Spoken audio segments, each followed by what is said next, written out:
Hello दोस्तों, हमारे channel Tanvi भक्ति भाव में आपका स्वागत है। आज हम आपके लिए लेकर आए हैं एकादशी का महत्व। अर्जुन कहने लगे कि हे जगदीश्वर, मैंने आश्विन कृष्ण एकादशी अर्थात इंदिरा एकादशी का सविस्तार वर्णन सुना। अब आप कृपा करके मुझे आश्विन माह के शुक्ल पक्ष की एकादशी के विषय में भी बतलाइए। इस एकादशी का क्या नाम है तथा इसके व्रत का क्या विधान है। इसका व्रत करने से किस फल की प्राप्ति होती है, कृपया यह संविधान पूर्वक कहिए।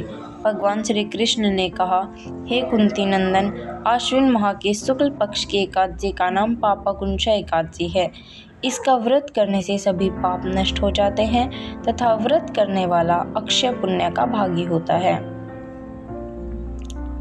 आश्विन शुक्ल एकादशी के दिन इच्छित फल की प्राप्ति के लिए भगवान विष्णु का पूजन करना चाहिए।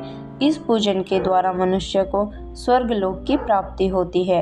हे अर्जुन, जो मनुष्य कठिन तपस्याओं के द्वारा फल की प्राप्ति करते हैं, वह फल इस एकादशी के दिन क्षीर सागर में शेषनाग पर शयन करने वाले भगवान विष्णु को नमस्कार कर देने से ही मिल जाता है और मनुष्य को यम के दुख नहीं भोगने पड़ते। मनुष्य को पापों से बचने का दृढ़ संकल्प करना चाहिए।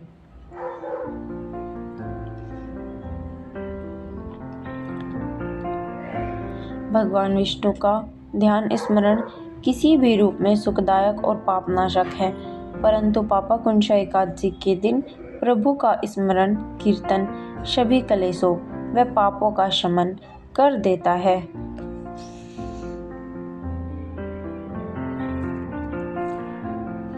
पापाकुंशा एकादशी व्रत कथा। प्राचीन समय में विंध्य पर्वत पर क्रोधन नाम का एक बहेलिया रहता था। वह बड़ा क्रूर था। उसका सारा जीवन हिंसा, लूटपाट, मद्यपान और गलत संगति पाप कर्मों में बीता। जब उसका अंतिम समय आया तब यमराज के दूत बहेलिये को लेने आए और यमदूत ने बहेलिये से कहा कि कल तुम्हारे जीवन का अंतिम दिन है, हम तुम्हें कल लेने आएंगे।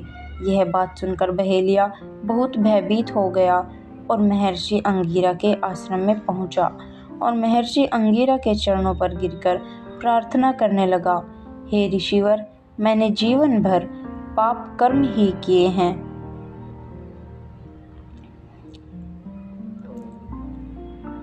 कृपा कर मुझे कोई ऐसा उपाय बताएं जिससे मेरे सारे पाप मिट जाएं और मोक्ष की प्राप्ति हो जाए। उसके निवेदन पर महर्षि अंगिरा ने उसे आश्विन शुक्ल की पापाकुंशा एकादशी का विधि पूर्वक व्रत करने को कहा। महर्षि अंगिरा के कहे अनुसार उस बहेलिये ने यह व्रत किया और किए गए सारे पापों से छुटकारा पा लिया।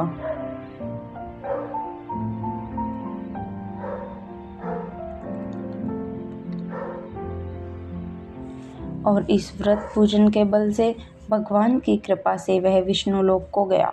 जब यमराज के दूत ने इस चमत्कार को देखा तो वह बहेलिये को बिना लिए ही यमलोक वापस लौट गए।